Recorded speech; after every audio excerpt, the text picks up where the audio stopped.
Welcome back to Rise to Liberty podcast. I am joined today by Kyle Matovcik, right? Yeah, you got it. All right, just making sure. I suck with names. He is the host of In Liberty and Health podcast. And how you doing today, man? Excellent, man. I appreciate being on. I dig the show, and I really dig the gent intro. So, yeah, dude, pleased to be here, yeah. and looking forward to the conversation. Yeah, dude. Yeah, it's gonna be good. So, I actually found you through Reed Coverdale. Well, that and Twitter. Mm-hmm. So, because Twitter isn't that big of a universe. Right. Yeah. We all kind of come from the Twitterverse, and yeah, I do have to give a huge shout out to Reed because he's been largely responsible in propping up my ridiculous ass, and him and I kind of come at things in a very, very similar way. And he actually spent the night at my house here when he was moving back to New Hampshire, but when I first started the podcast, I found him, and I think I originally heard of him because he was on Tom Woods had shared his show when Tom was on Reed's show. I know it's like a lot to follow there, but and I decided to start the podcast. I think he was my 9th guest, if I remember correctly. Nice. And we hit it off really good, and me and him are pretty tight. We still talk almost every single day. And he, much like myself, was kind of skeptical of the whole MAGA movement, and we saw a lot of the same stuff. Like, these guys really aren't anti-war like they say, and a lot of this China stuff that they're going on about is just ridiculous. And it was really Peter Schiff that kind of turned me on to the China stuff. But we can kind of work our way there. So, anyways, yeah, Reed Coverdale did a lot of boosting for me, so I really appreciate it. And he's just an awesome guy. So I'm sure all your listeners are familiar with him, and he's been on my show a bunch. Yeah. If they're not at this point, then I don't know how big of a fan they are of mine. Yeah, dude. So exactly, what is your show? And yeah, what exactly made you want to get into this Liberty podcasting thing? Well, I know you, everybody always says that you're not really a libertarian unless you have a podcast. So, I couldn't consider myself a libertarian until I started putting myself out into space. So I've been a big health and wellness kind of advocate for quite a while now. I've been exercising consistently for about 10 years. And I always felt like the only way you can have maximal liberty is through achieving your highest level of physical well-being. And I didn't really see anybody else communicating that in any kind of serious way in the space. Not that there aren't any people in like the health and wellness space that aren't libertarians, but I never saw anybody really take a direct approach to kind of bring these two worlds together or to communicate, one to the other, or, the other to the other one. So I felt like I could perhaps bring those two together and hopefully equip fellow libertarians with the knowledge and the information to make themselves into better people through resistance training, through diet, through exercise, through stuff like that. And then maybe talk to some health people about stuff that matters when it comes to liberty and the political stuff. And it really surprised me, and it really shouldn't have, but it surprised me how many friends we have over in that realm. I mean, one of the biggest people, one of the biggest podcasts in that entire realm is the Mind Pump podcast. And all those guys are huge libertarians. I mean, they had Peter Schiff on their show for hell's sake. So, yeah, those guys are all awesome. And like I said, I just didn't see any cohesive effort to bring health to the liberty sphere. So I felt like that was somewhere where I could kind of, suck up some of the air in the room. And it's been absolutely fantastic. And I've really enjoyed all the conversations I've had with all the incredible people out of, both spaces and even beyond that. Yeah, it's interesting. Like, libertarians kind of have this. So some of us have this mentality, but it's kind of a, I guess, a stereotype to be like a weak weeb, And my thought has always been like, we should be discussing these politics and social issues, but we should be doing it in the gym. Mm-hmm. Like, we should be having the debates and everything, flexing our minds, but also in the gym. Like, it just makes sense to me to work out your body and your mind, because you're right. It's the highest form of liberty is going to be taking control of your health. Mm-hmm. Yeah. So there's a lot of data on kind of this stuff too as well. So when you start looking into older age people, I believe there was a study done over in, I want to say it was Korea, where they actually correlated your overall grip strength with how long you live. And if you think about it on kind of like a bare bones level, if you have more grip strength, then you're more likely to be able to kind of carry yourself, your body weight. And then not only that, we know that as you get older, the more oxygen you can supply to your brain through physical exercise, the longer you're going to stay cognitively well. And then plus, the additional benefits of having lean mass as you age, you're able to kind of just guide yourself through space and time and everything like that when you have more muscle mass. So it's very, very important that you try to, stay as physically fit as possible into your later age. And if anything, 2020 should have really taught us that we should take our health very, very seriously. And not that I necessarily thought COVID was this big killer. I always compare it to the pin that pricked a lot of bubbles. We had a financial bubble, but we also had a public health bubble where we are, in the US at least, a very sick, overweight, and obese country. That's not to say that people who are obese or unhealthy are bad people, but we've kind of kicked the can. Right. We've kicked the can down the road on kind of getting our health together. And that's really why in some areas and in some age demographics and in some specific, people, COVID really hit them really, really hard. And so this message really needed to be put forth. So, you did see some people in the health space speaking out about it, but, I felt like I said, my voice could help contribute to that and hopefully steer people in that direction. Dude, wasn't it just fucking wild? They shut down gyms. Yeah. And then they were pouring sand in fucking skate parks and shit. Yeah. And they were telling everyone, no, just stay inside. Mm-hmm. Go fuck yourself. That was never going to help anyone. Right. Well, it's funny because even some of the science coming out early on was saying that hey, this doesn't really spread outdoors. If you're not sick, you're not going to spread it. Asymptomatic spread was one of the biggest lies. I mean, there was a study out of the University of East Anglia that I think it was contact traced. I may get some of these numbers wrong, so people can go ahead and look this up, though. They contact traced 10 million people, and what they found is that less than, I think it was 130 people actually spread the virus asymptomatically. Jay Bhattacharya, who's done a lot of great research on this topic as well, symptomatic spread within a household was if I recall correctly, it was 17 out of every 100 cases spread. Actually, I think it might have been 17 out of 1,000, and then asymptomatic was 7 out of every 1,000. So, I mean, if you are fit and healthy, then you have less viral load, right? You don't get as sick. I mean, this is just common sense. So if you're not as sick, then you're not going to have as much shedding. So you're not going to spread the virus to that many people. But for some reason, we told people, be scared of the air, stay in your house, wear a mask, and then, take this experimental thing. And hopefully that kind of works out for you. But even to that point, if you want to believe in this experimental thing that we've been told to get for the last 2.5 years, the best way for that to work is if you're even more healthy, but they never really talked about that, right? Yeah, no, it was just stay sedentary, stay out of the sun, right? Stay glued to your TV. Mm-hmm. Yeah, and wait for your governor or whoever, your local official, to tell you what you can do the next day. And I tell this story on my podcast all the time, especially when I'm talking to people.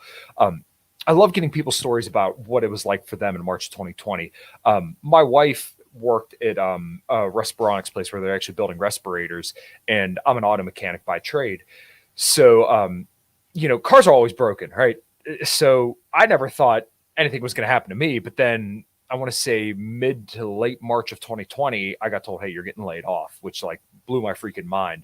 And my wife literally had a note, a piece of paper, and they told her, hey, if you're ever caught outside driving around and the police pull you over, just show them this note to let them know that you're on your way to work. It was bizarre to me. And I'm in southwestern Pennsylvania, so the lockdowns here actually were pretty severe. Not as bad as some place in the country, but pretty damn close. Yeah, it was the same for me. It was wild. So I was working in a warehouse at the time, doing distribution and everything. And yeah, it was wild when I got handed a piece of paper, show this to the police to let them know you're at work. Yeah. It's are you fucking kidding me? This is what are we experiencing right now? And I mean, I never stopped working. I mean, there was a couple of weeks there only because I was switching jobs, but nonetheless, I never stopped working. My industry never quit. So, I actually switched over to beer warehousing though, which during the pandemic was pretty great because a lot of beer was going out. Wow. Yes. But see, to that point, when people are drinking alcohol, it's not something that, healthy people do. And no. I do I do it not infrequently. I probably do have a cocktail at least every single weekend. But to that larger point, it's funny. We shut down gyms and parks, but we left all the liquor stores and everything open. And I get it. If you have alcoholics that just go, cold cock withdrawal, then that could actually kill people. But at the same time, we need to encourage the other end of, hey, we need to get people, maybe just go outside, right? Go for a 10-minute walk. So there was a study done as well, I believe, where they found that 10-minute walks were actually better at regulating blood sugar than one of the most prescribed drugs in the entire world, metformin, for type 2 diabetes. So doing a 10-minute walk post-meal will actually help level out your blood glucose levels, that blood sugar spike and crash. If you go for a walk after meals, then that will actually help even that out. So you never heard that though, right? You just heard, hey, you can go to the beer distributor, you can go drive through McDonald's, all the restaurants are going to be open. But, if you want to go to the park and enjoy the sun, well, just make sure you have your mask on, or we're going to lock up the gates. And as you said, put sand in the parks. It was just absolutely bizarre to me. Or people going to the beach, right? I mean, you're never like on top of each other at a freaking beach, but you can't go to the beach, which is just absolutely insane to me. And we know pretty much everybody is deficient in vitamin D. Where do you get vitamin D from? You get it from the sun, but you weren't allowed to go out in the sun either. So yeah, just the last almost 3 years is just like, it turned reality on its head. It's ridiculous. And I see a lot of people talking about the side effects of this experiment that we've been told to take. And I agree that there definitely is a lot of stuff going on there. But I feel like when you just blame it on that, you omit all the ancillary effects of lockdowns and what that's having on people's overall health. There's a website, I think it's called worldunemployment.org, and they actually explain how per 1% of unemployment, I think it's just in the US, you could track 37,000 deaths over the course of 6 years from that 1% of unemployment. And in 2020, the highest unemployment got here in the US was, I think it was 15%. So right there alone, over the course of 6 years, you're going to see about 500,000 people dead from unemployment alone. And that doesn't mean you lose your job and you're dead instantly, but just the ancillary effects of overall loss of purpose and how people may deal with that causes them to suicides and just like having a heart attack from being so stressed. And it's really interesting to see those ripples that just go through society. I mean, you can see it anytime any big trauma, and of course this is like the biggest trauma within like recent history, right? That, I mean, the next biggest thing that I could even possibly think of was 9/11, and that wasn't as damaging as this. Right. Yeah. I remember being in first grade. So I just turned 28 a little over a month ago. And I can remember watching the TVs and everything. And there is something to the idea of being unified. And I think it's Michael Malice who brings up the point that when we're most unified is when the regime gets pretty much exactly what it wants, because you have trust in your leaders at that point, right? I was kind of thinking about this morning, actually, while I was working out, is that a lot of people have this like savior complex. They're looking for some kind of savior. But what I've been trying to push lately, and what I've really been thinking, is that we need to build our own saviors. We need to build ourselves as the saviors, because Donald Trump's not going to come save you. Joe Biden's not going to come save you. Ron DeSantis isn't even going to save you. He says some good stuff over here and there, but believe me, he's not the hero in your story. You have to be the hero in your own story. So that means building a network around yourself. That means resistance training. That means having very, very meaningful relationships. And that means, doing what you can to make your life and your, whole network and community as great as possible, because the man in the White House will never do that for you. Your mayor might not even do that for you. So really where us as libertarians, or even just individuals in our communities, really need to focus is as locally as possible and with the people who mean the most and can actually affect our lives the most. Yeah, and it's blatant. Nobody is coming to save you. Right. So, yeah, like if you want to be saved, you have to do it. There's no other option. Right. And this is something that I kind of thought about, like I said, a lot this morning, was people always talking about how, oh, well, if we could just go back to like 2019, or, they just blame this on Biden, and then some people blame it on Trump. But as I said, they're looking for a savior, but they're not coming. If anything, 2020 should have told you that even though you had your guy in the White House, if you're a Republican, he's not going to do it. He crumbled it every single time it meant to do something. I mean, everyone's talking about inflation now, but no one wants to say about how he bragged about the biggest wealth transfer in in human history, possibly, where literally all people like us, middle class people who are blue collar guys going to work every day, a lot of our wealth was stolen via inflation and given to, billionaires, millionaires, and people who really didn't need the money, but they got it anyways. All the airlines got bailed out. And what do we get? We get $1,400 that now we're paying the price for. Yeah. Well, and I mean, not to mention his massive spending. Right. Which is, I swear, all he did, he spent more than any other president up to that point in one term than most two-term presidents. Like, that's insane. So, I mean, I don't know. The idea that anybody is going to come and save you politically anyways.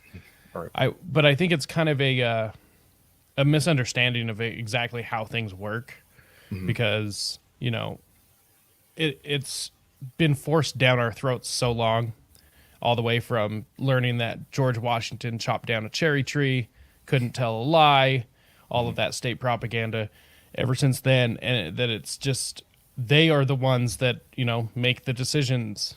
And it's like, well, yeah, kind of, but not really, like, of course they can swipe a pen and then all of a sudden gas prices go up.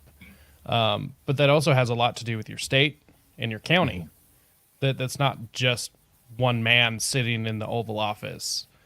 Right. Yeah. Well, and this is going to sound stupid where I'm going with this, but like TikTok kind of seems to be like a sign of the times, where it really shows where our attention span is, where we can't sit down and comprehend a more extensive point or a more extensive story or stuff like that. So you just need this too long didn't read, right? Somebody I listen to a lot who talks about intersectional dynamics that I think a lot more people should listen to is Rollo Tomasi. And he calls it the too long didn't read generation. That's really what we're living through, where, all this inflation just happened all of a sudden when Biden got elected in January of 2021. Well, if you think that's true, then you're never going to get to the solution, because you're not looking at the root cause of the problem, which is the Federal Reserve printing money just out of thin air and stealing our future purchasing power. So people just kind of put their head in the sand to play partisan politics, and that's always been one of the most annoying things to me. And I pick on Tim Pool a lot, but what irritates me about someone like him is that he acts as if he's a non-biased actor, but though he'll omit all the things that make the Trump era look bad. And I don't know if it's on purpose. To me, it seems like it's on purpose, but really you need to be very objective about these things, because it matters where this all started and how it's going and who contributed what and how this affects us now. Because once again, if you're just sitting here putting a Band-Aid on a snake bite all the time, well, you still got a snake bite. Well, what do you got to do? Do you have to amputate your arm, or are you going to be able to get the venom out?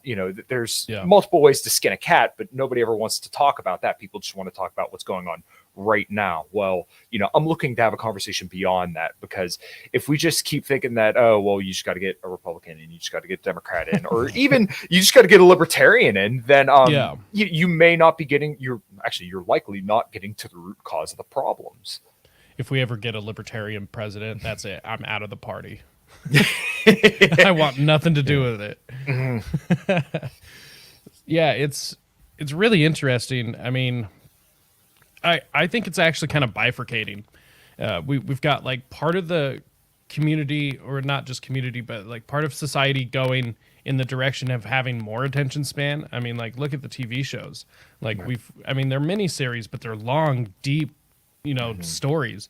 And then we've got the TikTok generation that are just like, I can't think longer than 5 minutes.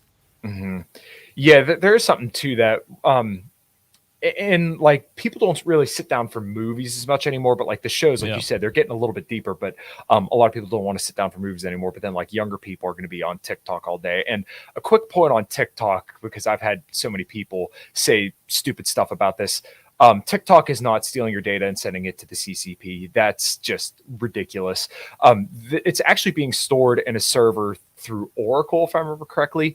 They just closed out a deal, I want to say like 6 or 7 months ago, where the data is actually being stored here in the US. So the idea that TikTok is a CCP device to take over the US is just ridiculous. Like, I don't think some people really understand how silly they sound when they say some of this deep state, well, call it what it is, deep state propaganda. Just when it comes to China, and I'm sorry to go on this tangent, but I just can't stand how silly people get over this stuff, and how seemingly good people peddle propaganda that they wouldn't even like if it was the people they don't like peddling this propaganda, they would dismiss it right away. But because there's a lot of trustworthy people, they trust and don't verify. But one thing that I think is a big problem for a lot of people is that they trust and don't verify, when no matter who it is, even me, all the stuff that I do, you should always trust what I say, but go ahead and go verify it. So whenever I make a bold statement, whenever I say, hey, TikTok isn't a CCP app that's trying to steal your data, I always try to put a link to an article or where I source my stuff. So that way people can, once again, trust me and see that what I'm saying is actually true. So I've always felt like the way that the Republicans feel about China is kind of how the Democrats feel about the Republicans. And so you watch and see what the Democrats say about the Republicans, and almost none of it's true. And then I feel like the Republicans, like the same thing is going on there. I don't think that a massive communist, basically a farce, they're global, open to global trade, which is the only reason they're surviving. Beyond that, they're super inefficient and can't get anything done because they're communists. So I agree with you on the China propaganda.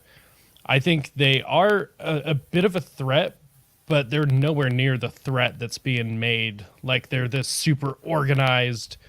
It's the same thing with the USSR during the Cold War, like everything's super efficient and they're doing all of this stuff. It's like, well, that's what China wants you to think, though. Right. But they're not. They have entire cities just empty because they don't have enough people. They've got buildings and bridges collapsing all the time.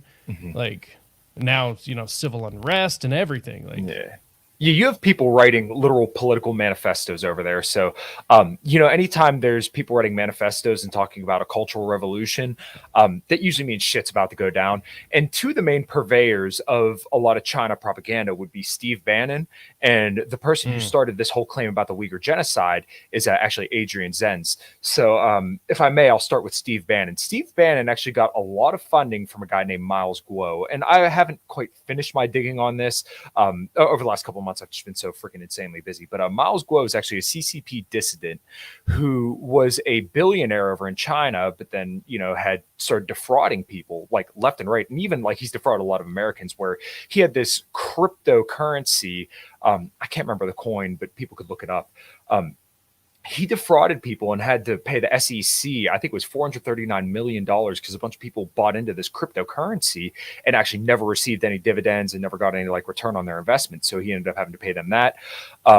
Miles Guo is also the owner of the boat that Steve Bannon was arrested on. This guy has also been accused of rape, and there have been a lot of other CCP dissidents here in America that have actually been assaulted who were tangentially related to Miles Guo. So why are Miles Guo and Steve Bannon tied? Because Miles Guo has actually given Steve Bannon copious amounts of money. I think he even gave him, it was $150,000 or $150 million for strategic consulting services. He had him, I believe he was hired for the network that he was running. I'm fuzzy on some of these details just because it's been a couple months.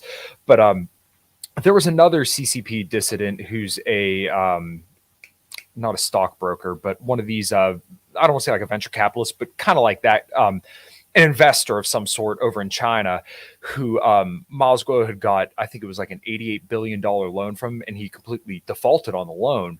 So it's really, really interesting to think, okay, well, why would Steve Bannon be so hawkish on China and say that they're the number one threat and that he wants regime change over there, but he's being funded by a guy who's a CCP dissident? That kind of links this all up pretty neat and tight.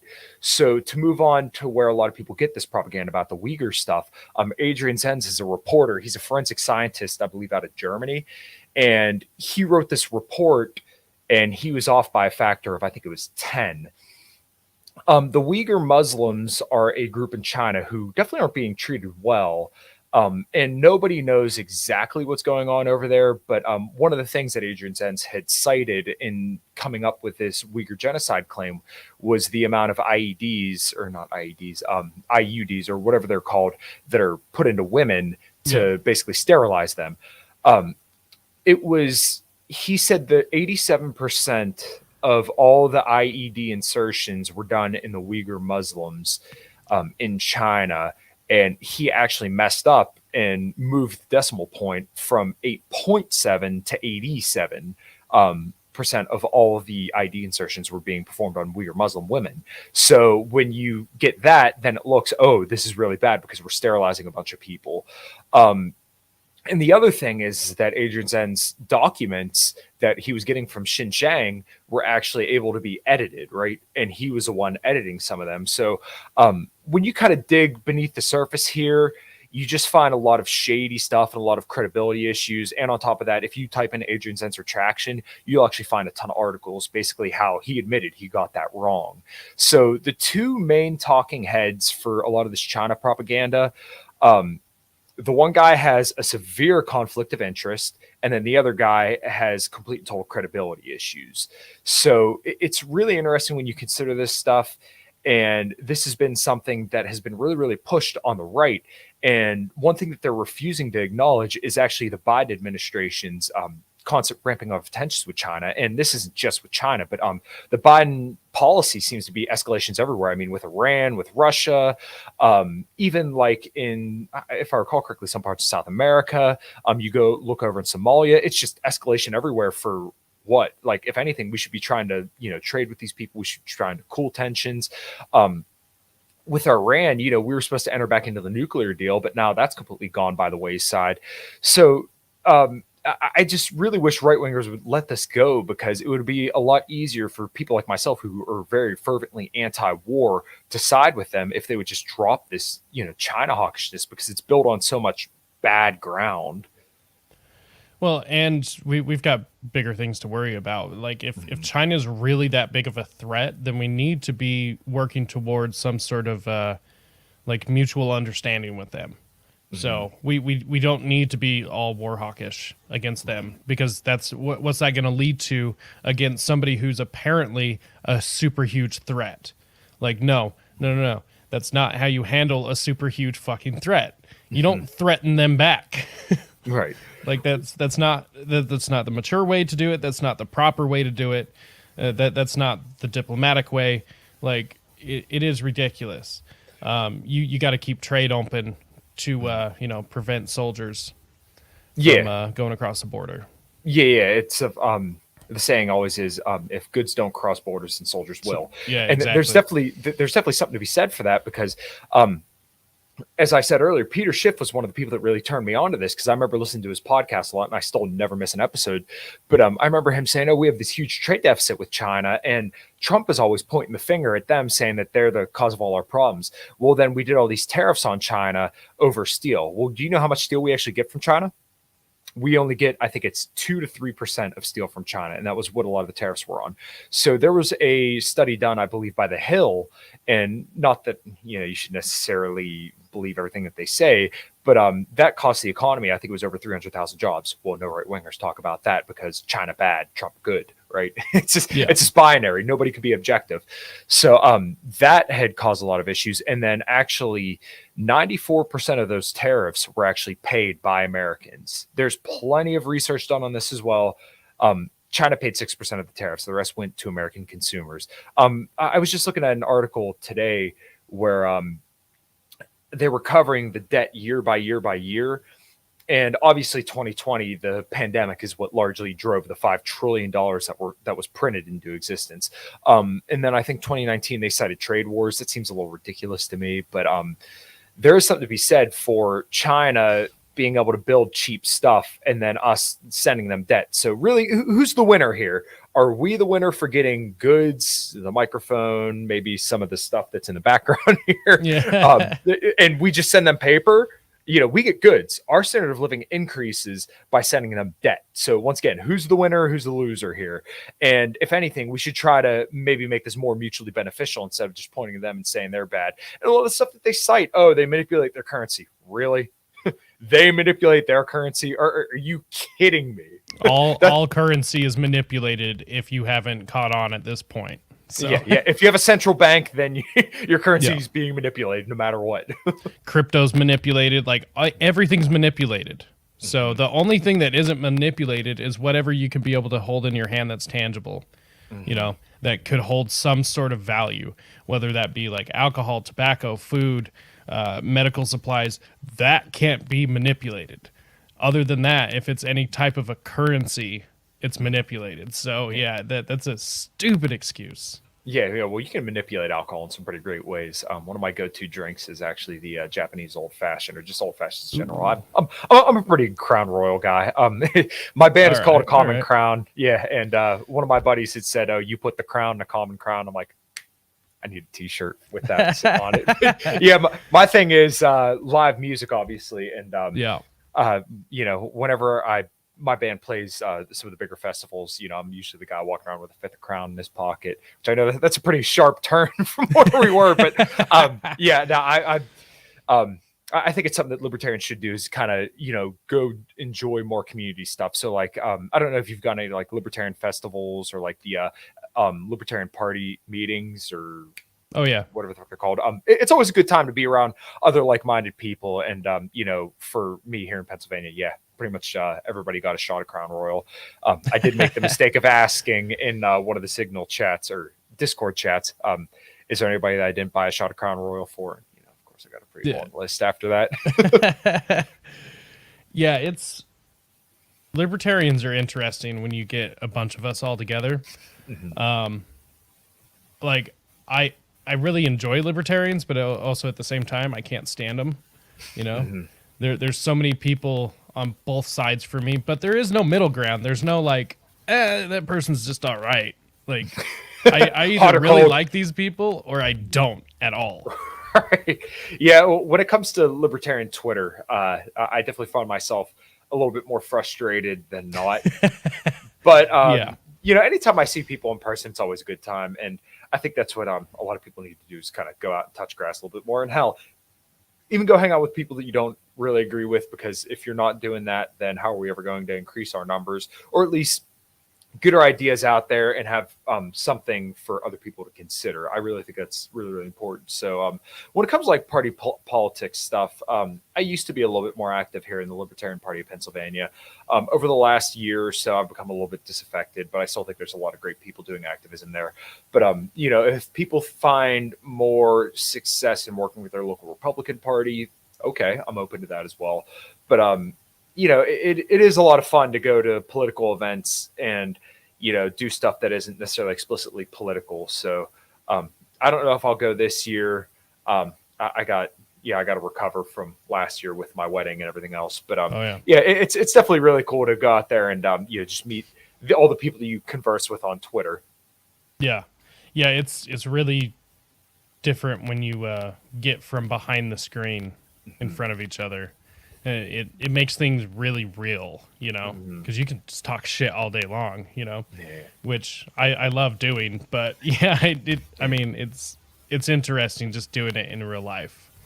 And libertarians are always awkward, which I like. I like awkward situations. so because I thrive in like really, really awkward or tense situations. Like that's just where I thrive, and it's just happens all the time with libertarians. Right. Well, I've always been a little bit more of a socially extroverted person. When I was younger, I was a little bit shyer, but especially if you give me alcohol, then I tend to be a little bit more social and outgoing.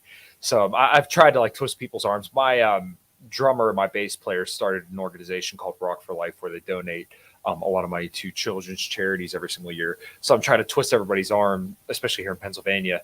I'm in southwestern Pennsylvania, so about like an hour from Pittsburgh, and they host these festivals where anywhere from, like 300 to over 1,000 people show up. And, I think it's like 18 bands play over the course of 2 days, and they have all sorts of vendors, and it's always a good time. So I'd love to have a whole bunch of people from all over the country or just all over the state to come and hang out, just to kind of get away from the political stuff, but also, as the meme goes, touch grass. Yeah. Yeah. Seriously. Just get out and soak up some of those sun rays, man. It makes you feel better. It really does. And it just improves your mood, and just getting around other people, I can only handle so much of that because eventually I'm just like, I need a smaller crowd. But dude, I used to love to go to Warped Tour all the time. Punk rock, day punk rock summer camp. And, I miss that shit for sure. But it's just so interesting now that we're through the pandemic, basically it was just government shutdowns. That's basically all that was. Yeah. It's just interesting how we're so sucked into this digital world, and I think part of it was intentional. And even if it wasn't, it doesn't matter. It's getting us ready for things like, the metaverse, where, people are going to want to live all the time, which is a terrifying thought to me. Yeah. So I don't know if you know who Tommy Salmons is. He runs the Year Zero podcast, but he's awesome guy. He's actually probably one of the most knowledgeable people on like ESG and some of the globalist literature.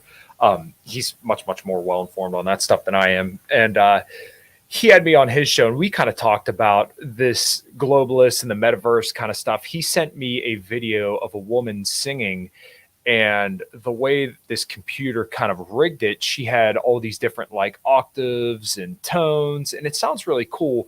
But what that kind of lacks is the soul. And I sent him this video, and my number one favorite band in the world and the best guitarist that ever lived, Pantera and Dimebag Darrell. And I don't care who has an issue with it.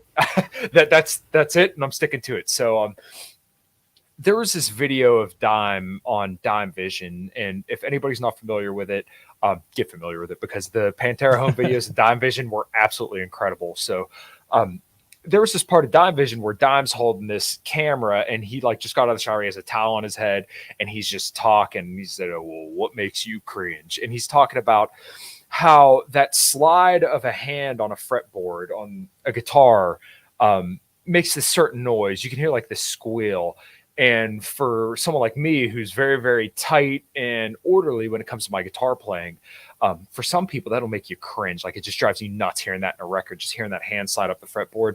But though to somebody else, that may sound like the sexiest, most serene saxophone in the moonlight. I think that's like his exact words. And when you have this technology and this desire to change what makes you unique, you really lose that kind of soul that he's referring to. So like, the one example I use is that when my band was recording our first EP, The Reckoning, my singer Jen, she is absolutely incredible. And I remember the engineer trying to like pitch correct her, and he stopped when he was doing it. And he said, "Look, I can sit here and fuck with this all day, but you're so spot on, I can't do anything with it."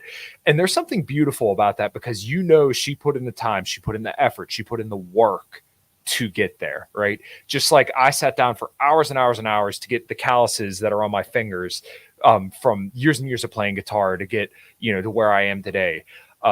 My bass player, same deal. He's been playing bass for years and years and years. My drummer, the other guitar player in the band. And even beyond that, to like bodybuilding, I'll never look like Ronnie Coleman, but I can look like the best me that I possibly can. There's something deeply wrong to me about wanting to artificially change who you are instead of embracing what you were given. And I'm not really like a religious person, but we all are unique to a certain degree, and we have certain things that make us special. I hate to sound, all esoteric or, like a lib saying that you're some kind of special snowflake, but honestly, there are certain things that make us unique. So the way that I play guitar is never going to sound the way that Dime does. And, Dimebag had this crazy smooth legato. And right now Pantera is touring with Zakk Wylde. Zakk Wylde's number 2 in my book. But, he doesn't sound like Dime, but at the same time, it's still fucking awesome because, Zakk Wylde's been playing guitar for probably 40 years, and he has this certain style that makes Pantera sound completely completely different, but still at the same time awesome. And Charlie Benanti is filling in for Vinnie Paul. And at first I kind of scratched my head at it, but he's been able to kind of step in and play that role relatively well. So when you want to plug into the metaverse, when you want to sit in the pod and eat bugs and own nothing and be happy, you're missing out on what is the human experience. And that's truly a gift. The greatest gift that will ever be given is to be able to, plant our feet down and make our mark on the world. No, I completely agree. There's, regardless of personalities and stuff, every individual person has unique DNA. Mm-hmm. The metaverse will never be able to copy that ever. Right. Like we are supercomputers. Our minds and our bodies and everything. The fact that we even exist is incredible. And that the odds of any individual existing are so astronomical. Mm-hmm. It's what's scary to me about like the metaverse and like transhumanism and all of this stuff. It takes away humanity. Mm-hmm. Like transhumanism, like the whole, my thought is that part of the reason why life is so beautiful is that eventually it goes away. Like we die eventually. Like that's part of humanity. And if you take that away, then you're not human anymore. Right. So it just, all of the digital stuff, it is cool. Like it's fun and I like a lot of it, but it seems flat. Mm-hmm. Like you were saying, there's not the soul to it, and you'll never get that in anything that these globalists are pushing, because they can't replicate it. Mm-hmm. And they're trying to make it so like all of that stuff, all of the normal things that we're used to, are going to be so difficult that we have to go to them to be able to get things, and I'm just not for that. Yeah, well, this kind of goes to the point that we were talking about earlier about being your own hero. You really should try to be, once again, the most robust, healthy, well-educated, well-spoken, and healthy individual you can possibly be. There's never going to be another Albert King, one of the greatest blues guitarists ever. No one's going to be able to bend the strings the same way that he did. No one's going to be able to sing and write songs like Jimi Hendrix did. No one's going to be able to make a guitar squeal and sing like Dimebag did. But the beautiful part about that is the humanity in it. The fact that, once again, that was their unique place in history and in music. I'm sure my music will never be there, but it's going to be out there. If you type in a common ground, you're going to find my band, and you're going to find my solos, and a lot of it isn't chopped up. I mean, that was me working my ass off, and the stuff that I put my heart and soul into to leave something that I felt was artistic and creative with the great individuals that I play music with. When you want to bow down to the globalists and follow their agenda and transform yourself to something that isn't what you uniquely are, then you lose that. And I think that's tragic, because we should fully embrace what we're capable of. So to kind of shift it over to bodybuilding and health and fitness, a lot of people ask, like, they'll ask some people who are more informed on like bodybuilding and building muscle and metabolism and stuff like that. They'll ask this person, well, what do you think my genetic limit is? Well, who cares? You should go and find out, right? I like that answer. Yeah, who cares? Because you're never going to know anyways. Yeah, the only way you're going to get any way close to approximating what that is by going in and working your ass off for your entire life, right? And that's what I've committed to do. I want to be able to deadlift 400 pounds when I'm 70 years old. Now, as to whether or not I'll be able to do that, I don't know. But, you'll never know unless you try to find out. You'll never know what your genetic limit is unless you push yourself, right? I would have never thought I would have been able to deadlift 405 pounds for 12 reps. But, I went in there and got it. I'm not the biggest dude in the face of the world, but, that's okay. I pushed myself as hard as I can, and I still do day in, day out. And wherever you end up is going to be where you end up, but you're not going to know unless you're willing to work. And, if you're not willing to go in and put in the work, then you'll never find out what your potential genetic limit is. You shouldn't leave anything on the table in that regards. I completely agree. One thing I think that scares people away from fitness is the one topic that I think I hate the most, but I'm also fascinated the most by, is nutrition. Mm-hmm. Like, it's an industry first, and then there's like Yeah. it's also necessary for our existence. If we don't eat, we Yeah. die. So it's like you have all these charlatans, within the Hmm. within the fitness community, and I think that scares a lot of people away when you know nutrition doesn't have to be hard. Like No. it can be as hard as you make it. Right. Like So, I guess I'll try to keep my story as brief as possible. But I was about 70 pounds heavier than I am now when I was 23 years old. Right now I'm 28. Um, I had met my my wife now, but obviously we weren't even dating at the time. I was 250 pounds, and I remember the one day she texted me and said, "Hey, I think I have like a gluten allergy, so I'm going to cut this out." I was like, okay, well, I just kind of carried on about my life. And then I started hearing about this wacky carnivore diet. Well, long story short, I did the carnivore diet and I lost a lot of weight. And I saw resolution of a lot of issues. So, like, I used to have suicidal thoughts. I would never claim that I had depression, but, some of the symptoms that I would describe may sound like that: mood issues, digestive issues. A lot of the stuff went away when I lost all that weight and when I went on carnivore. Now, I don't necessarily believe anymore that all that was because of going carnivore. I believe that was from weight loss. Um, but what I found when I went carnivore is that I would be really good for 2 weeks and then I'd binge. Good for 2 weeks, binge. Right. And this actually is kind of borne out in the literature because there was a study done on people who did like a ketogenic diet, if I recall correctly. And a lot of the people in the studies had actually kind of found themselves doing the same thing where they'd be good and then they'd binge eat. Well, what good is a diet if you can't stick to it? So the problem with something like the carnivore diet, or even like, let's say, a low fat diet, or any kind of diet that's very rigid in its design, where you cut out all of one thing, what happens is a lot of people will tend to see that thing as evil, right? They put morality to food, which is something you should not do. They'll put morality to food, and then whenever they, let's say, just slip up just a little bit, then the mentality is, well, fuck it, I already fucked up, so I might as well just go all in, right? People just, yeah. well, instead of eating just one piece of cheesecake and saying, okay, that was enjoyable, I had my hedonistic mouth pleasure with somebody, right? People just go all in and go crazy. So food should be something that you enjoy, and there's no morality associated with it, right? Like, the big thing now is demonized seed oils. Well, a lot of that's based on mechanistic data. And when you look at the human randomized controlled trials and the human outcome data, there's not a lot of evidence suggesting that the stuff is bad when you consume it in moderation.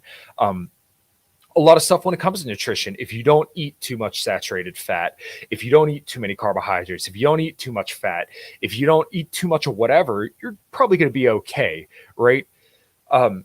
People get so caught up on demonizing one thing, and yeah, that's going to work. But once again, the problem is that people just get this reflex where as soon as they have a little bit of it, it's, fuck it, let's go. No rules. Yeah. Let's just binge. Let's eat whatever gets put in front of us. But once again, you have to really remove morality from food and find a diet that you can stick with for the rest of your life. And sometimes you have to optimize for the highest quality of life. So, if you're out to a dinner or you're out to a party, then enjoy something. It doesn't have to be so rigid.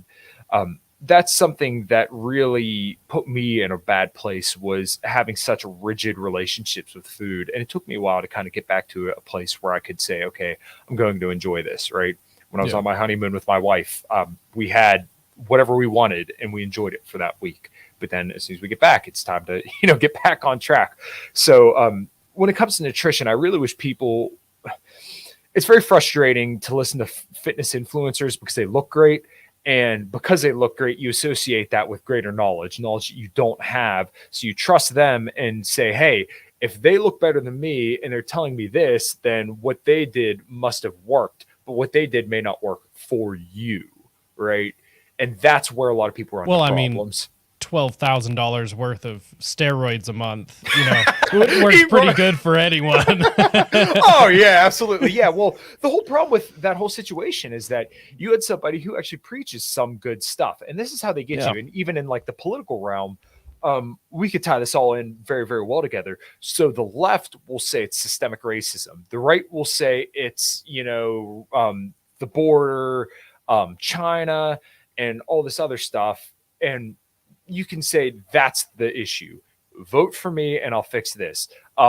Eat raw liver and bull testicles and follow the 9 ancestral tenets, and you'll be as jacked as me. They all have this kernel of truth, which makes it very, very convincing. And if you take that, you can extrapolate it out. And this even goes like conspiracy theory stuff, where people will have such a vague idea of something and say, oh, look, I was right. Well, yeah, if you take a 50,000 foot view and say some incredibly vague shit, then yeah, you can manipulate the truth to whatever you want. Calm down, Nostradamus. Right. So one of my favorite people in the fitness world is Lane Norton. And for anybody who's looking for kind of a no BS fitness influencer, he's probably one of the best, to be completely honest with you. He says if you torture the data enough, it will confess to what you want it to confess. So, it's really bad with Liver King because he posed this somewhat good information where, okay, you should eat more naturally. You should try to get more sleep. You should exercise, right? Organ meats have tons of nutrients in it. Yeah. Right. Absolutely. Yeah. You should follow these ancestral tenets and you'll look like him. Well, the only problem is, as you said earlier, like $18,000 worth of performance enhancing drugs per month. Right. Yeah. Some hardcore ones too. Oh yeah, absolutely. He was taking like stacks some scary shit. Yeah. He was taking stacks that would, make Ronnie Coleman's jaw drop. Jesus Christ. But, and what he says is to a degree correct. But the problem was that he was marketing himself as a natty, but he clearly wasn't, and selling this information as if you do this and you'll look like me. Well, if he would have just said, hey, I'm on a lot of gear because I want to optimize my physical performance and my physical appearance, but you should follow these tenets and see what they do for you. Not a problem. I agree with that. Yeah. But when you market it deceptively, as he did, okay, now we have a problem. And that's what's called literally being a charlatan, is when you market yourself as something that you're not. Yeah, snake oil salesman. Yeah, it's awful. I mean, anybody that could look at him at his age and think that he was that jacked naturally doesn't know much about physiology. Like, so it's just scary. Yeah, so as you get older, your body actually experiences what's called anabolic resistance. So, in order to trigger muscle protein synthesis, yes, I said that right. Sometimes it's a little bit of a mouthful, but to trigger muscle protein synthesis, your body needs about 3 grams of an amino acid, which is the amino acids are what make up protein, which is the building block of muscle. You're going to need about 3 grams of leucine to trigger that.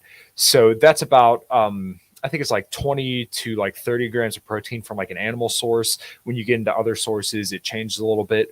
And you can use what's called velocitol, which is like a certain ingredient that increases the absorbability of protein.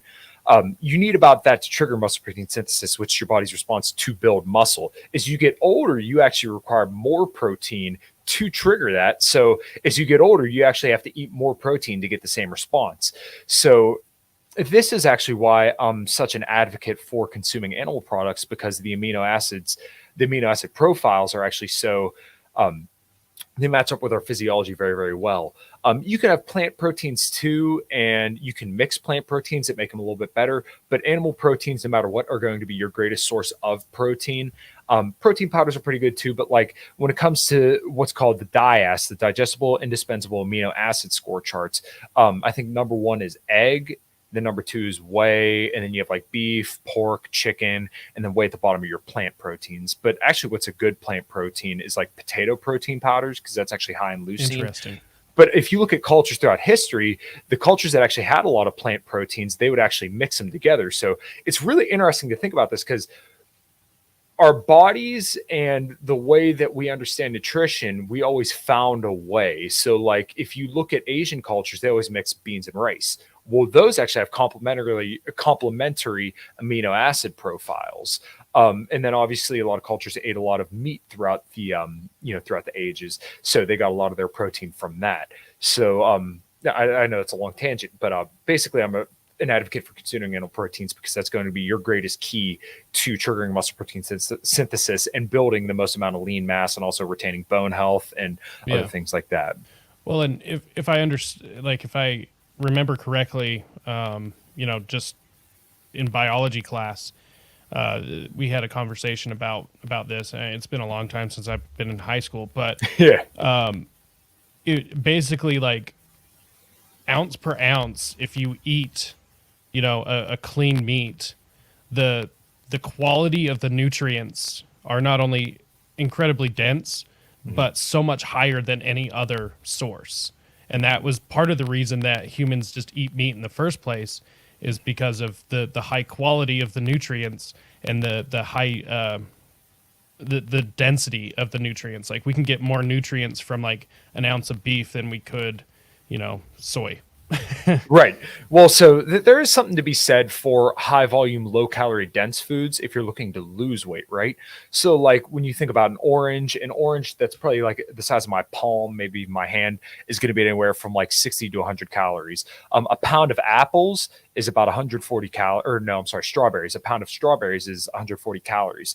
So, when it comes to dieting, you're going to want to eat those high volume, low calorie dense foods that are very filling, because one of the signals to feel satiated is the expansion of your stomach. So when you have a lot of foods like that, that will expand your stomach and tell you that you're full.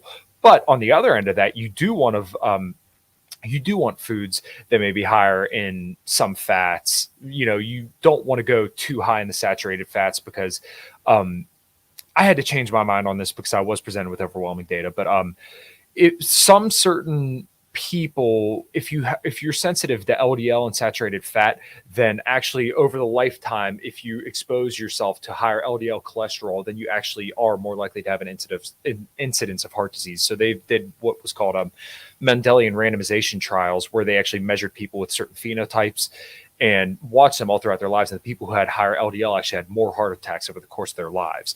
So this was something that I didn't believe in at all. But then over time, just as I was presented more and more data, I was like, wow, that's actually very, very surprising. So that's a complete total side note. But Yeah. when it comes to eating, your protein sources, you want to stick towards animal foods. And because that's going to be where a lot of your protein, your fats, and your fat soluble vitamins are going to be. So like grass-fed, grass-finished beef is slightly more nutritious than grain-fed stuff. Some people wave their hands about the atrazine and some of the chemical compounds that may saturate the fats in like grain-fed beef, but I think that's a relatively small thing to worry about. You also want to eat some fatty fish to get like the EHA and DPA, and especially for actually pregnant women, that's actually very important for them to consume like a lot of fish, because that actually helps with brain and eye health in the fetus, and for overall health. That's why a lot of people supplement with fish oil as well. So yeah, you definitely want to get a lot of your protein sources from animal foods, fatty fish, and then when it comes to like the rest of your calories, you want to get it from low volume or high volume, low calorie dense foods like your fruits and your vegetables and stuff like that. So, and even if you want, you could still enjoy protein bars and stuff like that. I know I do enjoy protein powders. I don't ever drink protein shakes by themselves. I've just become like the biggest freak in the world for cooking stuff with protein powder, just to kind of make the stuff that is hyper palatable, but not so absolutely god awful for you. So, yeah, definitely if I had to make recommendations for people, a lot of animal foods that are on the leaner side, and then a lot of like fruits and vegetables for your sides. And then, if you go out on the weekends, don't be afraid to enjoy a cocktail, enjoy a dessert, and, eat a damn burger every now and then. Yeah. Yeah, dude, come on. You have to enjoy life every once in a while. Yeah. Well, and I mean, so the idea really, if it's that big of a concern for most people, yeah, indulge yourself, but realize you're going to have to work those calories off. Right. And so the biggest lie I think that we were told, the food pyramid, like what sort of government propaganda is that shit? Like that massive chunk on the bottom of all the grains and everything, like is just so disturbing to me. And then tie that with the seed oils and everything, other pollutants that we come into contact with all the time, like whatever the hell is in toothpaste, deodorants, women with makeup and everything. And then you add a sedentary lifestyle to that, which I think is really where all of this is really settling, is that sedentary lifestyle. Obviously, if you put junk in, you're going to get junk out no matter how much you work. Hmm. but you're going to be better off not being sedentary while putting crap into your body. But I think kind of to circle back to those like the seed oils and everything, I think that's really where like the damage and fear is coming from. Not necessarily the seed oils, maybe the amount of them, plus not doing anything. Yeah, so this was something that I had to change my mind on as well. I used to really buy into a lot of the seed oil stuff, and once again, if people are concerned, you should limit your consumption. But a lot of the data that I've seen now more recently, I just had Alan Flanagan on my show who runs Alydia Nutrition, and he has a research review. I mean, this dude is a whiz on this kind of stuff. I used to believe canola oil and all the other oils are really bad for you, and I do believe they are if you overconsume them. But there were like randomized controlled trials done with saturated fat versus like canola oil. And what they actually found is that blood lipid profiles actually improved with people who were consuming canola oil. So now let me kind of walk this back to where I think people should be cautious. When it comes to sugar and oils and fats and stuff like that, what you really should be concerned about is what if you're being satiated off these foods, right? So satiation just means you're satisfied, you're no longer hungry. Sugar, saturated fats, oils, and stuff like that are really bad because they don't provide you any nutrients, but they add a lot of calories. So when you look at foods with a ton of added sugars, that adds a lot of calories, but you're not getting anything out of it, right? It tastes good, yeah, but you're going to consume a lot of that, and it's not going to give you any more satiation than you would if you went without it. And same deal with oils. So like when you fry food in oils, then now you just added sometimes double the calories of what the food was because you put all these fats into it. So if you stay within, your daily expenditure, then you're going to be okay. But I really think what this all boiled down to was just when you add, fat and sugar together, it just tastes absolutely delicious. So think about all the foods that you just can't stop eating. Think about a potato chip, right? That is a little fried potato, which is a carbohydrate with all this oil on it, which is a fat, and it has no protein. And what's saying is you can't just eat one.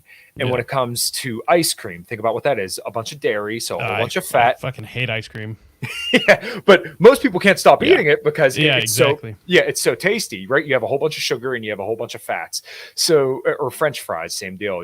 Oil soaked potatoes, or if you give somebody a plain potato, a plain potato is actually ranked as the most satisfying food, as in like it's very, very filling. If I give you a plain potato, you're only going to eat so much of it before you say, "Get this the fuck away from me. I don't want to eat anymore." But I take it, I put butter on it, I put salt, I put sour cream on it. Now you can't stop eating it because now you've added all those extra calories to it and all the extra flavor, and now you don't want to stop eating it. So where I really think sugar and everything else did all the harm was in the fact that it just made people overconsume without realizing it. So this kind of goes back to I'm not saying appeal to nature, but to kind of eating whole foods. You're not going to be adding all this junk to it that's going to make it so easy to overconsume. So when you make your own food, then you kind of know what you're adding in and what's not there, what is there. And once again, to even circle back to the point of like, you still got to enjoy, don't be afraid of added sugars. Just try to limit them. Don't go overboard on them. And if, if switching to like diet pop is going to be the one thing that like makes or breaks your health, by all means do that. Because I'd much rather have somebody drinking diet pop than regular pop if it's going to mean them, losing 20 pounds or not. Yeah. And to put this in perspective for people, one can of Coke is a pound of strawberries. I make that comparison all the time. And like, think about that. It's mind boggling to me that literally a can of Coke that's, that big has enough calories as like a whole bowl of strawberries would. So once again, if you're going to ask me, should you consume diet pop? I'm not going to sit here and tell people, oh, you should just sit there and pound artificial sweeteners all day. But the totality of human the totality of human data actually suggests that they're not really that harmful for you. Yeah. Well, and I think like once again, people get scared away from a lot of nutrition and health stuff because it does seem so rigid. Like you can't do this, you can't do that. Yeah. Like me and my wife, we're gonna do a sugar cleanse again in January, and I was like, all is well and good, the only bit of sugar I'm allowing myself, coffee creamer. Mhm. You know, everything else, anything with added sugar, is going to be like labeled, and we're gonna, weigh the options of if this is something we have to have. Odd, odds are most everything with added sugar you usually don't have to have. Right. So, but it doesn't have to be as rigid as a lot of these people make it out to be. Absolutely. They make it rigid for themselves, Mm-hmm. but you can go ahead and take that and you can add a little something to it. Mm-hmm. Make it work for you. Right. And that's kind of what I want for people. And this is why I try to chase away people who are fear mongering about nutrition, because it's very easy to get headlines and clicks by saying sensational shit. So like you see someone like Paul Saladino in the supermarket saying, oh, broccoli's bullshit, kale's bullshit, protein powder's bullshit. It's like, come on, man. Like, if you tell people that the only way they're going to be healthy is if they just eat meat and raw testicles, you know how many people are going to say, fuck it, I'll just be unhealthy? Like, what is wrong with Yeah. you? Don't tell people that. And to the other side, if you tell people, hey, you only can eat broccoli and quinoa and plants, you need to do a juice cleanse. Yeah, like if you make the bar that high for people, a lot of people are just going to say, fuck it, I'll stay unhealthy. I'm not going to get into better shape. So my goal is to try and take away a lot of that stigma and tell people, hey, what works for you? So like anytime anybody ever asks me for nutrition advice, health advice, diet advice, I always ask, what's your goal? Right? Because if I give you what I do may not work for you. I'm a flexible dieting advocate, right? I have pretty much whatever I want that I can fit within my daily expenditure, but that may not work for you. Some people may not be able to have, a handful of chocolate and then put it down, and that's okay. I'm not you, you're not me. We need to find what works for each individual to help them achieve their greatest level of health. And that's really what I try to do. So I want to give people as much information as possible to arm them with the knowledge to improve themselves. So when it comes to diet and nutrition, it doesn't seem so scary because it shouldn't be. And that's food. why Right. That's why I get so angry about people who make these certain claims, because one general way that you could be relatively sure that someone's a charlatan is when they make absolute claims of knowledge. Anytime you hear somebody saying, this is it, this is the only way, chances are they're full of shit. And this is what's really, really sad about the science, right? Anybody claiming that something is like completely settled, they're usually peddling bullshit, right? So when you hear a lot of experts talk, the like truth people, is finally out. The Right, truth right. about. Yeah. yeah. Anytime you see somebody making absolute claims, you could be sure that they're probably a charlatan. So like Brad Schoenfeld is one of the leading researchers on like building muscle. When you listen to him talk, you would have no idea, because he says, well, the research suggests we did these randomized controlled trials and it said this suggests this. It seems like it might be. They're going to point you in the general direction, right? Now, it's like the Dunning-Kruger effect, I think it's called. Yeah. People who don't know a lot about a certain field, it's like a graph, right? People who know less tend to claim absolute knowledge, and people who know more actually realize how much they don't know. So really what you want to listen for when people are presenting data to you is, hey, this suggests this. This is what I make of it, versus people who say, oh, this is this, and that's for sure. So like when you listen to a lot of carnivore people, they're going to say, they're going to pull out mechanistic data and say, oh, look what this plant compound did in this petri dish. Okay, well, who cares? What does it do in humans? Because you can extrapolate tons of scary stuff. So like the artificial sweetener stuff, what they did with mice, they would feed them exorbitant amounts of artificial sweeteners and then see what happened to them. Well, if I sit there and I gave you 36 cans of Diet Coke to drink in a day, yeah, you would probably feel like shit and you would probably have some issues.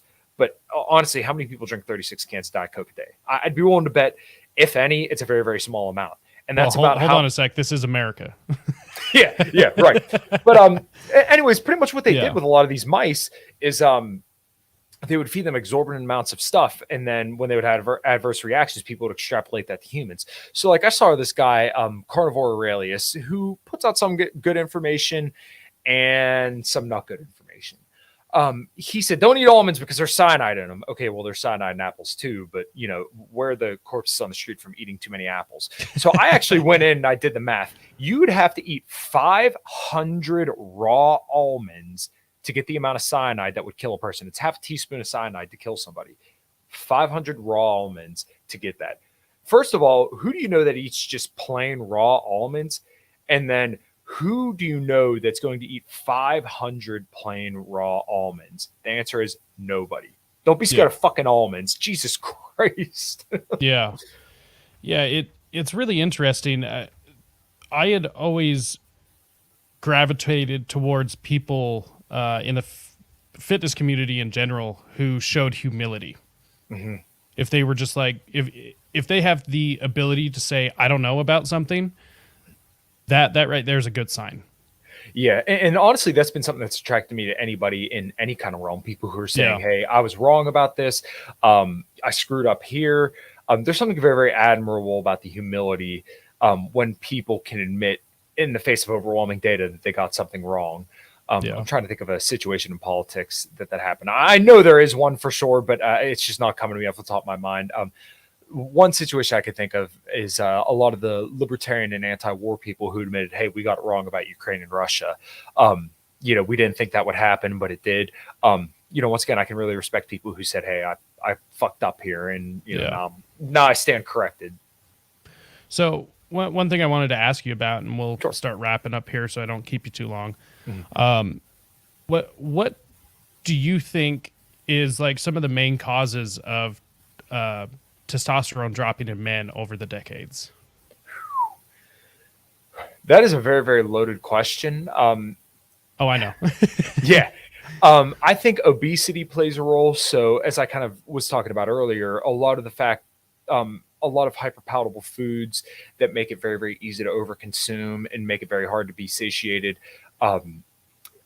When you get more obese, your testosterone drops. So that's a factor. I do believe screen time and kind of having a phone in front of your face and not being able to sleep properly actually affects your testosterone as well. So, just us being on social media all the time is going to have an effect.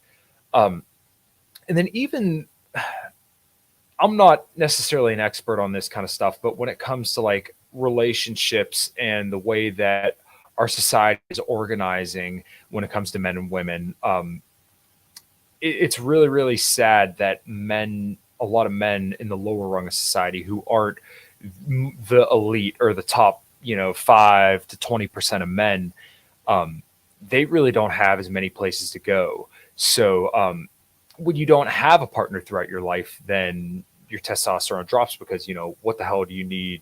What do you need that for if you're not going to reproduce? So those would be a few things off the top of my head that I think are causing a testosterone drop. A lack of exercise as well. When you exercise, that increases testosterone. A lot of people talk about microplastics and some other stuff like that. I feel like they're missing the forest for the trees. One thing that I definitely notice is that I do see a lot of like better looking men getting with women who I feel like they shouldn't be with. Like they're better than these women. And that's not to say that all women are bad, but like how it seems to kind of go now. And I talked about Rollo Tomasi earlier. He talks about the sexual marketplace and kind of where men and women max out. So men of all ages rate women their most attractive in the ages of like 22 to like 25, right? So women don't necessarily have to work or achieve anything, right? Women are intrinsically valuable because they're so attractive and they have the ability to, birth children. So in that age range of 22 to 25, that's when men rate them their most attractive. And that's also when they're their most fertile. So now you have a lot of men that have to work to become more valuable men, and men tend to max out and become their most attractive by most women's standards in the ages of like in their 30s to 40s. And then it kind of tapers off a lot less slowly. But for women, it's like from the time they're 15, they get more and more attractive, and then they're 25, and then it drops off pretty sharply. So what women tend to do now is that they realize that they have that gift of natural beauty in their early ages, and they go out and fuck Giga Chad at the pool party in Cancun because, he was hot. I was drunk and one thing led to another. And then they end up having kids with these men. And then these men don't stick around because, Giga Chad in his 20s, who's blessed with good genetics or who may be a little bit older and finally established himself, he can get with whoever he wants. But men in their early 20s they're not necessarily afford that same, capability. So it seems like now what's happening is there's, more and more men who are perhaps the more elite that get more and more women and they have their choices. And then once those men no longer want those women and they already have, these men's kids, then these men have to go off and, settle up with single moms and women who aren't quite as attractive anymore because their sexual marketplace value has dropped greatly after having another man's kids. So I know it's not entirely relevant to the point, but basically this whole separation and this new kind of age we're seeing with social media and how it's manifesting in our behaviors and manifesting in culture and society, I think also contributes to a lack of testosterone. So yeah, I would say lack of sleep, lack of exercise, poor diet, and the fact that we're having almost a two-tiered system of men who have and have not.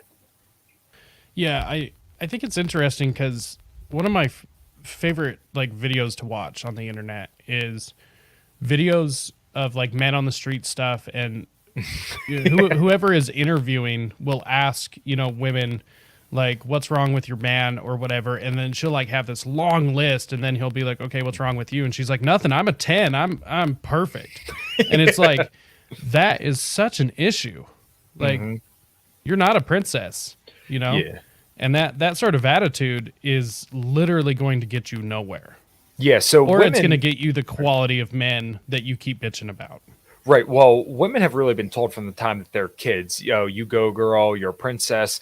And then we also have all these social conventions surrounding that are supposed to make women feel good. So one thing that Rollo always says is we live in a feminine primary society, which I think is true, or feminine primary social order. I'm sorry. And I think that's true because a lot of the stuff that we do is actually at the behest and at the benefit of women. So, the trope of, you're not the stepdad, you're the dad who stepped up. This benefits women. It doesn't benefit men. And we know, the data is crystal clear that stepchildren are way more likely to be beaten than children who aren't their own. And biologically, it makes sense. That's not your child. So why would you invest in something that isn't your child? And women really have this inflated sense of self-worth. And what's probably going to happen is that, you're seeing this somewhat in some space in the internet of the MGTOW, the men going their own way communities, the black pill community. And I think that's a wrong approach. I think men should aspire to be the best men that they can be because women don't care about you. The men who are going off in their own corner and crying themselves to sleep, the incels and stuff like that, you're invisible to society at large. Nobody cares about you if that's going to be your approach. That shouldn't be your approach. And that's I don't want to solely blame this on men because it's really not just the men. It's the fact that women have, and the culture has told women that they should have this huge ego that drives men away. And it's going to require the part of men and men taking responsibility and stepping up and taking authority as well to kind of bring this back to some kind of normal. Well, I shouldn't necessarily say bring it back, but push us forward to a new norm because that's really what we need. And it's not to say that we have to go back to 1920s where you're slapping your wife's ass and she's in the kitchen making you a sandwich and taking care of the kids, although that is definitely preferable. Yeah. We have to go forward and we need to find a way that men can more effectively, have responsibility and authority because right now we have men who have to take 100% responsibility with zero ability to affect that or men have to take 100% responsibility but they have 0% ability to affect that responsibility. So what is responsibility without authority? It's slavery. It really is, because if you don't have any say in the direction of your life or the direction of your family's life, but you have to bear all the costs, then it literally is slavery. You have no say in the way that things go, and that's really what it is. Yeah, no wonder why there's such a high suicide rate among men. Mm-hmm. It's concerning to me because I think culturally, socially, we never accounted for the fact that like society was set up for a particular way for men before women entered the workforce. And that didn't really change when they did enter the workforce. And the thing is like, I don't want a manly woman, you know? I don't want a bad bitch or a boss bitch or whatever. Right. Like, that's not attractive to me. I want a feminine woman. And whatever that, you know, feminine means to women, they can decide that. That's not up to me. But I can decide what is masculine for me. And I don't want these masculine traits in a woman. Like, Yeah, that's why I have my friends. Right. You know? And that's one of the biggest lies that women have been told, is that they need to be manly and they have to be a boss ass bitch in order to get a man. But the honest to God truth is that a lot of these women now, when they get into their 30s and 40s and they decide to have a career for their entire life, they're very, very upset because they became the men they want to marry. And women want a man who's equal to them, but makes 58% more than they do. Yeah. That's the honest to God truth. They don't want a man on their level because that's not attractive to them. Right. So I encourage people to stop listening to Jordan Peterson and listen to more Rollo Tomasi, because I feel like Jordan Peterson only tells people half the story, where it's, you need to man up and take responsibility versus you need to understand the game and the way that the deck is stacked against men today. But at least if you understand the game, then you can know how to better prepare yourself for what you're up against. And this goes back to politics as well. This is why I think people need to know the truth. And I mean, even ties back to having a savior complex. People need to know the truth of what they're up against so that way they can best prepare for what we have to do. So when people omit Donald Trump's foreign policy, when people omit the fact, you know, Biden's crime bill or whatever, pick your politician and the issue that they have, when people leave out that stuff, then you're not sufficiently preparing people for the task that's actually at hand. And once again, if you're not prepared for the task at hand, then, you know, how do you ever expect to win? Yeah. I think Jordan Peterson, he's a great starting point, but he's been turned into a bit of a monolith. Yeah. And it's like, he's not the end all be all, but he did do something very important, and he brought the focal point to where people should be starting. You know, get up and make your fucking bed. Yeah. Clean up your room. Yeah. And then, he was very, very influential on me as well. But yeah, it's like you said, I get frustrated because people hold him up as basically what they want him to be, instead of just saying he is who he is and we're going to be grateful for what he provided. And that's it. You don't expect him to, he's not an anarcho-capitalist. He's not some, you know, Machiavellian free speech dude, although he kind of was to a degree, but he just is who he is. Right. Don't think that he's going to, you know, fight the vaccine regime or anything like that. That's not him. So take the lessons that he provides and then find that in somebody else, because once again, he's not it. Like I see people saying, "Oh, he's he's a fake alpha dude." He never was. Never was. No, he's never claimed that. Right. Yeah, it's just interesting. I see a lot of people like, "Oh, we lost Jordan Peterson." And it's like, no, I actually believe he's the same person he always has been. Right. It's just you're now looking at him in a different light, and you don't like some of what he is. And guess what? That's okay. But that doesn't negate what he's done. Right. But guess what? You don't go to him for foreign policy, you know? Like if you want, especially not now. Yeah, exactly. Especially not now. You need to look to him for the direction that men should be heading, you know, generally. And that's great. That first book, the first 12 rules was amazing. Yeah. You know, second, it was okay. I still bought it, still read it, still liked it, but just wasn't as impactful. You know, it's interesting. I really try to focus on, you know, the state of men, because it's important to me that we get back to a certain level of masculinity that I think is being stolen from us for so many different reasons. And I think that that's part of us losing our freedoms is because we don't have that. We don't have these independent thinkers. I mean, the more independent you are, the more of a threat to the system you are.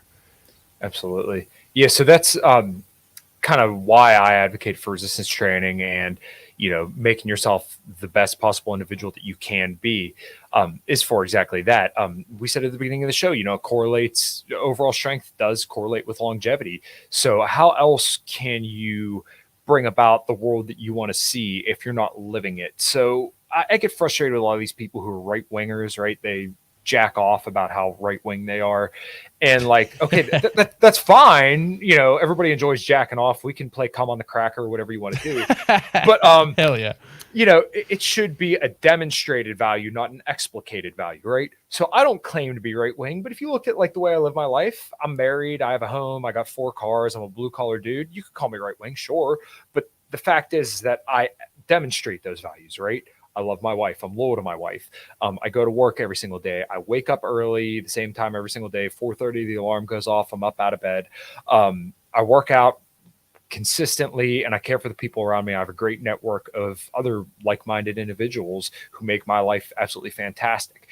Those are my demonstrated values, and I plan to be a leader that way, so that way people know my values, because people don't give a fuck about how right wing or left wing or how libertarian you are. If you're not a real libertarian, nobody gives a shit. I hate to break it to you, nobody cares. You know what people do care about? How much you care and how you show those values to the rest of the world. That's way more important than whatever explicit title you claim to.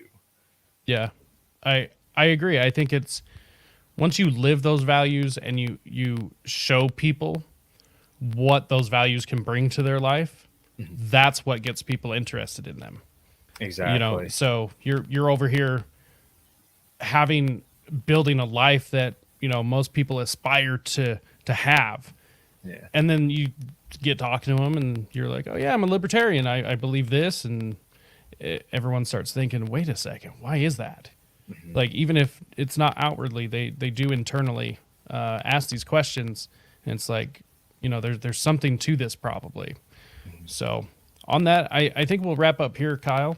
Cool. But honestly, it was really great to have you on, and I want to get you on again because I think this is a really important subject that on the surface doesn't seem important, but it's like the one thing that's been taken away from us is our health. And I mean, we've got to get it back. Otherwise, how the hell could we fight off somebody trying to feed us bugs? Right, dude. Absolutely. So yeah, make sure you protect the Second Amendment at all costs. And then also, make yourself the most robust, healthy individual you can. I said when I had Ian Smith on my show, if at the beginning of the pandemic, they told everybody to drop down, do push-ups and deadlift until they puked, we probably would have been in a lot better shape, to be completely honest with you. But yeah, your health is incredibly important to you, your family, and everybody else. And I don't know of a better way to spread liberty than to demonstrate the values of liberty in your own personal life and show people what that looks like. And if we want to spread these ideas, then we have to be people worthy of the influence that we want to have. And I'm sorry, I don't think you can do that if you don't demonstrate those values in your personal life. And I sincerely do believe part of that is being as healthy as you possibly can.